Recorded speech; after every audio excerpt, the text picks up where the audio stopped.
Ignition sequence start. 3, 2, 1. Range is hot. Lock and load. It's time for the Gun Rack with your hosts, Joey and Drew.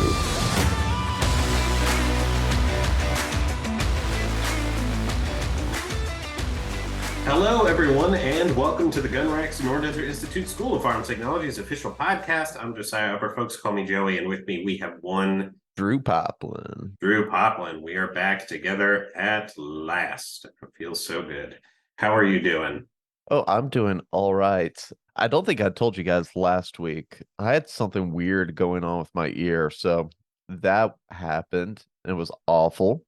For like a couple hours, I thought maybe I was going to have to get it, I guess, amputated, just because I did the thing of going to Google and typing in my symptoms and then, seeing all the awful things it could be.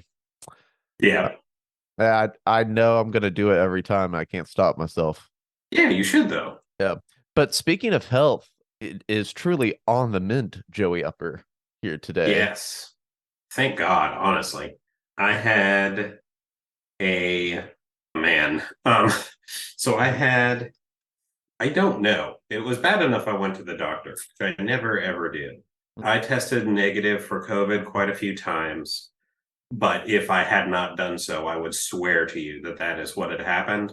Since all those, like, throats on fire, coughing a lot, super congested, everything just feels aggressively gross, like a cold but very angry. For those of you who have gone through the rigmarole of COVID, especially my Omicron friends out there, you know what I'm talking about. It feels exactly like that, right? And whatever it is, a bunch of my friends got it at the same time, and my wife.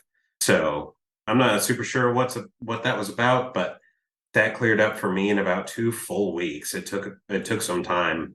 I actually took time off work, which is the first time I've taken time off work for illness in who knows how long. I wasn't happy about it. And then on top of that, there is something called a post-viral cough, which is a very simple explanation for just you're not sick anymore, but you're going to cough like you're dying for some time. And apparently that can run anywhere between like a week or two to like a month and a half. And mine wrapped up last week after about a full month. Which is dumb, man. So anyway, if you've been wondering where the heck I've been, I attempted to record a podcast solo, and then Drew has about 5 minutes of me trying to talk through with just hacks. It did not go well, and the attempt was abandoned because I could not. Oh, there we go. Oh no, because it just could not come out. So yeah, it's a shame too, because like the first 3.5 minutes of that recording were like perfect, and then like the last minute and a half just it was disastrous. And the first 3 minutes are that way because I edited out all of the coughing. Okay, I got you. That's hilarious. Yeah, it's good. But now that you're feeling better, understand you got some plans this weekend to go camping. Do. That's right. I have not been camping in years, so that is exciting. Mm-hmm. We are going to Uhari National Forest in North Carolina. It's kind of in the middle of nowhere. It's very exciting and good. Looking forward to that very, very much. I am, I think it'll be good. Yeah. The weather's supposed to be gorgeous this weekend, so I'm here for that. No, I'm not being funny, but like, what kind of camping do you do? Like, how intense do you camp? No, it's a legit question. I used to do, like, you go camping with some twine and canvas level camping. That was a lot. I don't do that quite so much anymore. I used to do backpacking, quite a bit. I also don't really do that super much anymore. I still have my kit. I just haven't gone in years. So it's not designated campsite. So it'll be primitive camping. but it should be pretty laid back primitive Mm-hmm. camping. My wife has never been camping, and we're taking her. Um, Ooh. so I'm trying to make it at such a level that she'll come back. Yeah. Trying to make it easy. So you bringing out all the stops, and bringing out the hot dogs, the s'mores. Yes, s'mores will be there. I have even put together a little charcuterie board, Ooh. which is some very gentrified camping experience, Yeah. but we're going to do what we have to make this work. So it'll be good, I think. Good, good, good, good. I'm excited. I'm going to Guilford Courthouse, the battleground on Saturday, do some research. Yeah. And so we'll be talking about the Battle of Guilford Courthouse here pretty soon. I might have a Black Friday deals episode in the future as well. It's just a couple things to keep an eye on. Before we get into our main topic, let me tell you about Sonoran Desert Institute. Sonoran Desert Institute, otherwise known as SDI, is an online school that helps students learn the skills and techniques they'll need to be successful in the firearms and the unmanned technology industries. SDI is accredited by the Distance Education Accrediting Commission, called the DEAC. Currently, we offer two programs in firearms technology. We have the Associate of Science in Firearms Technology and the Certificate in Firearms Technology Gunsmithing. If you want more information about either of those programs, please head over to our website. That's www.sdi.edu. And if you see the title, you know what we're talking about. Joey, it's been a pretty anticipated episode. We've been teasing this, I think, since the summer. What, this new Recondo? Yeah, the return to Yeah. Recondo. Yeah, I don't remember when we started teasing it out, but it is here finally. Glad to have the chance to talk about it with you guys. The last time we did a Recondo Operations Group episode, it became one of our most popular very quickly, and that's cool. That's awesome. They're good folks, so I'm glad that's turned out that way. So we're gonna be talking about them again today, and I think you guys will like what we're talking about. So this is I went out, I guess it was about a full month ago now, almost exactly a month ago, and did a course with them. It is their core pistol course. And what that means is it is a course that is beyond the basic firearm safety rules kind of intro to handgun class that you might take at most places, but it's just the step beyond that. So it's not that far up the totem pole. And I took that out of having gone through a few of these classes now. I think that's my third or fourth with them. It is nice and humbling to have a feeling that you have a mastery of a topic, and then you try to do those things with some pressure put on you, and it's a whole different ballgame. Standing up and shooting a target in your concealed carry qualification course here in North Carolina is very, very easy. That wasn't something that I was ever concerned about, but you can sometimes do that or go stand at a range stationary and shoot a target from 7 yards away and absolutely perforate the 9 and 10 ring and feel like you're good to go. But then do that after doing some wind sprints and have someone yelling at you while you're doing it and see what is retained. The answer is going to be not a ton, unless that is the level at which you normally practice. So going through some of these other courses, there's been a certain level for me. I'm just gonna call myself out because that's better than Calling me out because I wasn't there. Yeah, there you go. Yeah. No, it's more, you guys know I've been working in this space for a long time. I should have gone into the first of these classes a couple of years ago with a better understanding of the kit that I was carrying and some of the fundamentals than I did. And that wasn't because I'm not passionate about what we do. It's simply because I learned the wrong way or practiced in very sterile conditions. If you have a holster that you like, that you never have a need to pull out or make use of, I guess, in anything less than perfect conditions, you have no idea how that holster works. It just doesn't work that way. So it was nice to be able to have a couple of classes where some of those things were exposed in pretty embarrassing fashion. And it got to a point where I was like, okay, I'm going to walk this back. And I told my friends, because I go out with a group most of the time, that the Office meme where it's like, I need you to find the differences between these two pictures. They're the same picture. Yeah. So I need you to find the differences between these two pictures, and it's a course description for core pistol and then summer school. They're the same picture.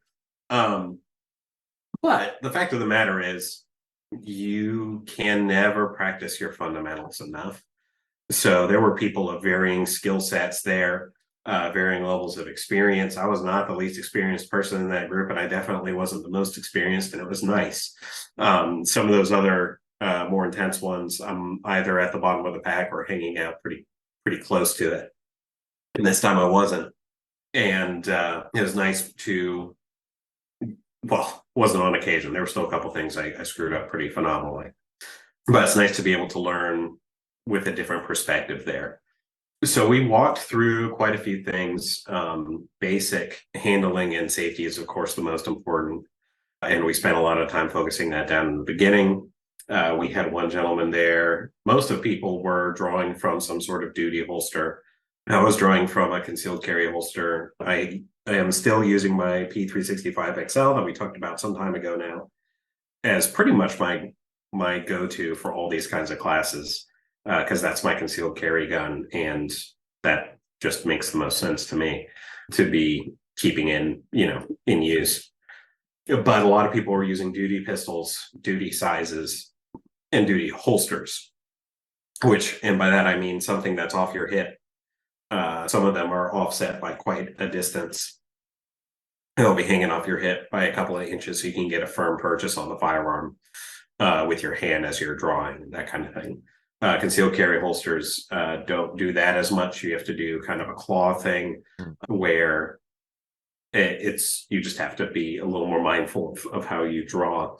And so I was using my outside the waistband concealed carry holster for that, and that worked pretty well for me. Inside the waistband, I think, would have been tricky, although I would maintain that if you are drawing perpetually and reholstering with your concealed carry IWB, something has gone horrifically awry.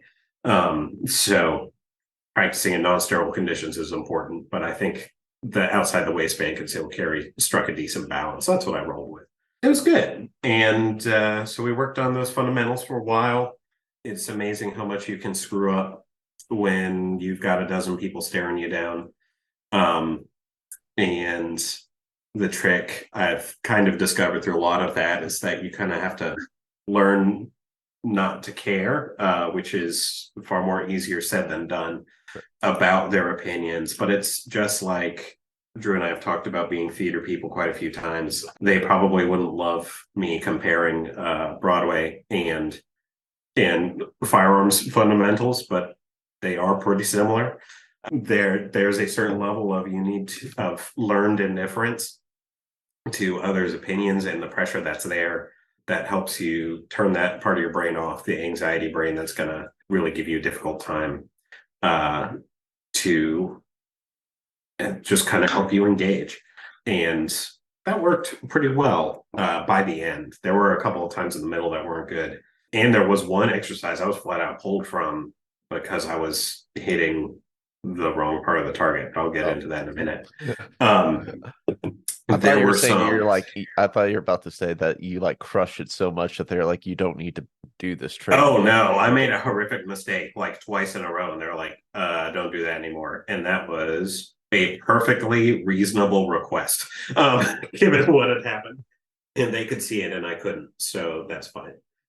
But there are a few exercises we worked through, and I won't walk through every single one of them, but the ideas, fundamentally speaking, are being able to draw and reholster safely. You don't do that by just kind of eyeballing it. That's a crazy thing to do. So you draw and you reholster, and your eyes are on it, and you put your offhand on your chest. So you're doing that with one hand. And actually, one of the biggest challenges I had all week long was that one of the guys there remembered I had a holster the first time I went that was atrocious. And I did not realize it was atrocious because I used it in only sterile conditions. But the second I had to do it with any sort of speed or anything, really, I flagged myself a couple of times. They're like, get rid of that holster. So I did. But I was still trying to holster guns like I had a garbage holster. And so I kept trying to use both hands to reholster a firearm because I was trying to like clear the way to get it in there. And he kept being like, dude, you don't have that one anymore. You don't have that holster anymore. You have a good one. You got to do this normal now, which is actually pretty helpful. Also, I had that holster like 2 years ago. So good on the guy's name's Robin for remembering that and being able to call that out to me. It's pretty impressive stuff.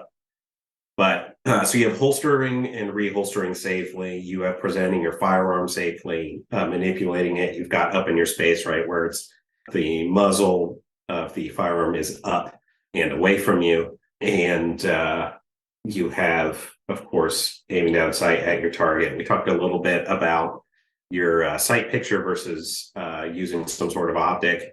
With handguns, this is a little bit different. But there are quite a few people that really very strongly believe in red dots for handguns. And I don't necessarily. I don't think there's anything wrong with them, but there are some people that are like, this is the only way to operate a handgun these days. And I'm not quite there. So I still run regular iron sights. What I do need to get a flashlight and stick it on that 365.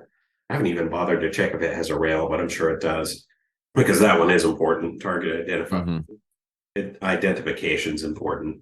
So a lot of run-throughs on those basics. And once those are done, and you can go all day on just that, as I'm sure you know, but there were elements where we would include movement with your shooting, and that adds the walking and chewing gum component. There was a running and unholstering and firing, like you would sprint, I don't know, like 10 yards, stop, holster, and throw a couple of rounds downrange, which is the only one of the exercises I was any good at. I am just heavy enough that when people ask me to run, and I ran in high school, it looks cool. Like I'm not quick, but I'm very quick relative to my size, and that's always fun. Old dancing bear out there. Yeah, they were like, ooh, and I was like, yeah, that's right. That's, don't ask me to hit anything. I didn't, but man, can I get down there faster than anyone else. But yeah, you can, both of those things I just described can be a full day. The only thing you have to worry about if you're just going to focus on the stationary is that you're not letting yourself hang out in a space where everything is super easy all the time, because that'll can give you, I won't say will, it can definitely give you a false sense of proficiency, lets you get a little lazy. There's not a lot to improve on if you just do things that are rote memory. So keep all of that in mind. Movement and shooting is good. There's a moving kind of horizontally in shooting actually is kind of weirdly odd. It's, for all my video gamers out there, the strafing walk with your y-axis is still oriented on the target, but your hips are way off somewhere else, is odd. It's a little weird. And because that's not a movement we make in everyday life. It's not. And actually one of the things that people tend to do with these classes, and not just that, is to like do what they think they're supposed to do or look like. So not this one, but there is a different course that involved rifle.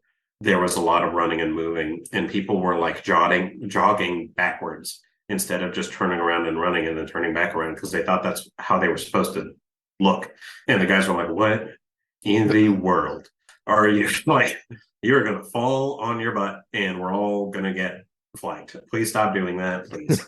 And there were a couple of those moments. And yeah, I think that is actually where most of your progress is going to be derived. If you don't do moving and shooting normally, or holstering and reholstering, I would strongly recommend you do so. Get some snap caps or dry fire caps, I forget what they're called, and just run those. Dry firing, a lot of people say it's not great for your firearm. I understand that. I respect that. You know, it's also not great for your firearm, you being dead because you don't know how to use it. So like, it's just a thought. Like maybe invest the time and effort in knowing how to operate it. That's a little aggressive, but you know what I mean. A little bit of wear and tear on your firearm, and snap caps will make that a little easier. That's the point. If it's a firearm for self-defense, I'm not trying to project anything. No one wants these situations to take place. But don't own a firearm for self-defense and just kind of hope it all comes together for you if your life is in danger. That's bonkers. So the other one I have as an exercise to take with you is kind of the final exercise that took place. Oh, wait, before that happened, the other one we did was you kind of shoot around and behind a car and they call out, there's 5 or 6. No, it's more than that. There's a fair amount of steel targets they have up, and they would call out the letter that was painted on each of these guys. And you have to like clear the vehicle, which you're behind, you're not in it, going around it and hitting these targets and processing that without overexposing yourself. By the time I got there, I'd seen enough people get really close to hitting the frame of the car that I was just clearing it because I didn't want to accidentally yeet shrapnel at the people behind me. Understandable. Yeah, they didn't love that, but I will respectfully stand behind that decision. I think that was the right one.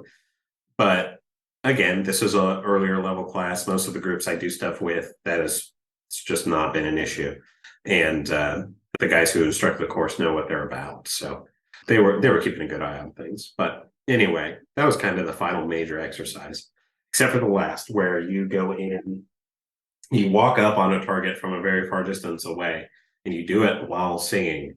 And that is basically to throw off your normal breathing habits while trying to fire, because you're going to be exasperated, right? Someone or something has put your life in absolute danger if any of this is taking place. Don't want that. So yeah, things are not going to be ideal for you. And this is the one I got pulled from. It's the very last one. It was embarrassing, but they did the right thing. Before you dive into that, yeah, I want to say I remember you mentioning it last time that like there was a similar exercise you did where you have to sing. Yes, same one. Okay, so same exercise. If I remember correctly, you did something from Les Mis. I don't remember. This time it was just the alphabet. Okay. For about 20 seconds. And the first one we did, it was with rifle, and that's a little easier because you have more control of what's happening. Here's an exercise I want you guys to do at home. This is the one I feel very confident in kind of passing along because it's super important, and it had never occurred to me before that day. If you want to make sure that your barrel is not dancing around like you're in an FPS while you're walking with your handgun, take a bottle of water, rest the webbing between your index finger and your thumb. Yeah. Okay. Take the cap of your water bottle and rest it under that, and let the rest of the water bottle kind of hang over as if it were the barrel of your handgun that you practice with. You don't want an empty water bottle, but you don't want it completely full either, because you're going to treat that thing like it's a level. You're going to move and try to disturb that water, make it uneven as little as possible. This is an exercise they encouraged us to do, and that's one I've actually been able to stick with a bit. Highly recommend it. It's free and it is transformative. Drew is doing it currently with an undo because that's a little more on brand for him. But if you do that and then walk around, you're going to get a pretty thorough understanding of how erratic your arm and hand movement can be if you're not paying attention to it. And that's what I got pulled out of that exercise for, is I clipped like twice the bottom of the thing that was holding up the steel target, because I was shooting when my hands were pointed the lowest. So I was clipping the part of the target you're not supposed to shoot that can absolutely send things coming back your way, which is, yeah, insanely dangerous.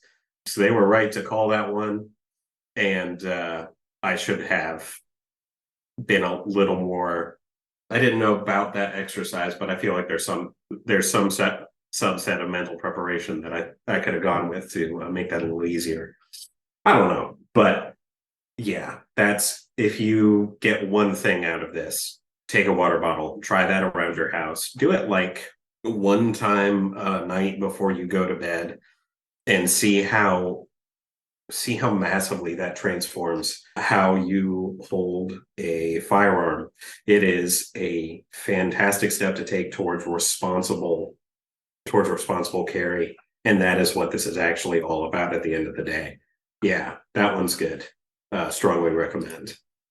Well, one, I appreciate you sharing the details of just, what the day was like and what you guys did. But also, I just appreciate the fact that like you're open about, I guess, like the times you screw up while you're training. Because I think that's a common occurrence. But like, Yeah, it's pretty, I mean, that last one especially, it's pretty embarrassing. But I would rather take that, I'd rather take the hit on picking up the embarrassment and let you guys absorb some of those lessons secondhand than have that you guys have to re-walk through that, because it is embarrassing, especially for someone who is supposed to know what they're doing, like I am, with the amount of stuff I've done. But B, there's a certain element of safety to it, especially with that last one, that we all get better when one of us makes that mistake and we're paying attention. And who knows how much, who knows what can happen if you aren't paying attention to those things. So, yeah. So I imagine this probably isn't going to be your last time visiting Recondo Operations. It's not. I will be back in a couple of months with them. We plan, me and my buddy are going to go out there and do a core rifle class, which is similar to core pistol, but with my Galil. And that will be fun. I feel significantly more competent with my rifle than I do my handgun. That doesn't mean a ton, but it might mean that instead of getting yoinked from an exercise there at the end and kind of bobbing between middle of the road with fundies people to the bottom third, that I can hang out in the middle of the pack. It's not competitive, but at the same time, hang out at the bottom of any group for a long period of time and tell me that it's not getting competitive for you a little bit. So anyway, Recondo Operations Group is based out of Fayetteville. I wanted to go ahead and plug them. They don't pay me or anything. I've taken a lot of classes. They're the best ones I've ever met by far. And I told you, there's a lot of stuff that, like, there's a certain level of proficiency that I expected to have for myself. A lot of what I do is unlearning poor instruction I've gotten from other people. And they are the kind of people that can help make that happen. Their classes are, I think I paid $150 for that class, which was all day. And for those of you who take any of these classes, that is unspeakably cheap. I think we expended 100 rounds total, got all that. I mean, you can't beat that. These people are very good at what they do. If you're ever around North Carolina and can go out and do one of those things, I cannot recommend them more strongly. They will bust your balls a little bit, but it is from a good place, and that is what we need to get better at what we do. So yeah, strongly recommend. Cool deal. definitely check out those guys. That's Recondo Operations Group. Recondo is Recando. If you Oh, Recondo, actually. REC. Ondo. Oh, oh, okay. So not Recando. Not Recondo. All right. Well, that's good to know. It's perfect. Joey, wish you the best of luck camping this weekend. Hopefully it goes well and your wife wants to join you on more of those camping trips. Man, I hope so. I yeah. really do. As I said, I'm going to the Guilford Courthouse Battleground Park Saturday. So we'll probably have that. Enjoy that. That should be good. Actually have our mutual friend joining me on Saturdays. Nice. That's awesome. Yeah. I also got to pick up a mini. It's nice. The bakery that did our wedding and our wedding cake. Part of the deal was that, like, for the 1 year anniversary, they'll make a free, I forgot what size it is, but like a miniature version of our cake for That's so us. cool. I love that. Yeah. And so, honestly, me and Rachel, we didn't get to have much cake at all at the wedding. So we're excited to, actually indulge in that. So yeah, that's awesome. Yeah. All right, Joe, you want to take us home? Yeah. For now, folks, that is the gun rack. Thank you guys for your patience as we have both wrangled with some conditions over the past couple of weeks. Have fun out there. Stay safe. We'll see you at the range. Sonoran Desert Institute is an online school accredited by the DEAC. It is headquartered at 1555 West University Drive in Tempe, Arizona. For more information about how you can craft your firearms future, visit sdi.edu.